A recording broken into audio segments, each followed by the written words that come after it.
This is Shamim Khan from IPU TV. It's indeed an incredible honor and a distinct pleasure to welcome Honourable Member of Parliament from Sweden, Her Excellency Johanna Jönsson. A very warm welcome indeed. There cannot be any greater violence than denying human rights. Your take on this? Yes, well, I do agree. It's interesting to be here at the IPU discussing democracy and human rights, gender equality, which has been my focus area for these days, and to see the different views in different countries on these subjects. I also find that it's interesting that we don't really define democracy or human rights here.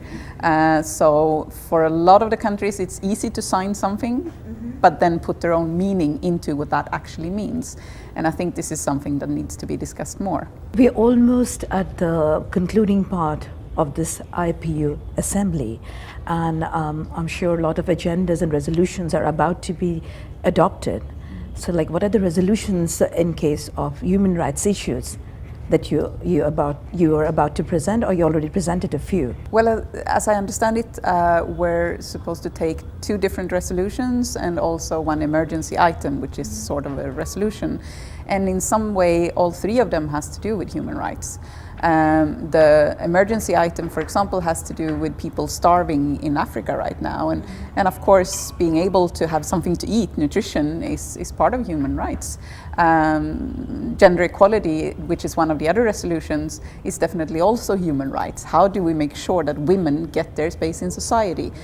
Part of the politics, but also part of the economy, as the resolution has been discussing here.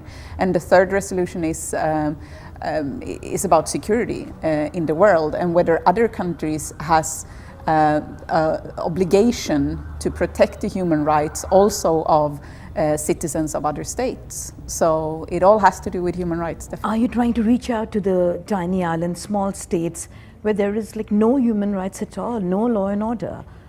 Are you taking a step ahead to reach out to them? To the smaller countries? Yes. Or well, here, all the countries, of course, needs to be included. We have to have human rights for every single person all over the world. That's what human rights is all about. It's not for the rich countries, and it's not for the rich people in poor countries.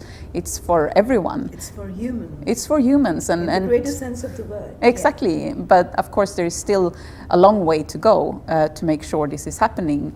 And sometimes you can see that states are signing for human rights and saying yes, of course, but then not implementing it for real in their countries, just putting that paper in a drawer and not doing anything about it. And this has to be changed as well. How are you taking the step that the paper shouldn't be left behind in the drawer, rather be implemented? Well, I think part of doing that is to go to these kind of meetings. The forums, yes. Yeah, the forums, discussing these issues and pointing that out, asking very strongly, what have you actually done?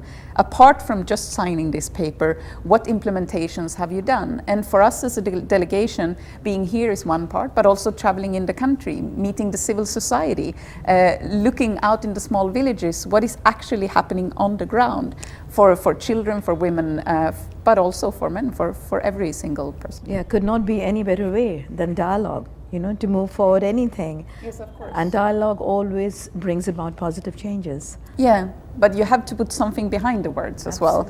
And then, of course, you can look at the economy, you can look at the different deals you have with different countries to see how can we make sure that this is accelerated. Because sometimes it's moving, but it's moving very slowly. And in some parts of the world, you can see that it's even moving in the wrong direction. And here in Bangladesh, we do have some problems on that area as well. So.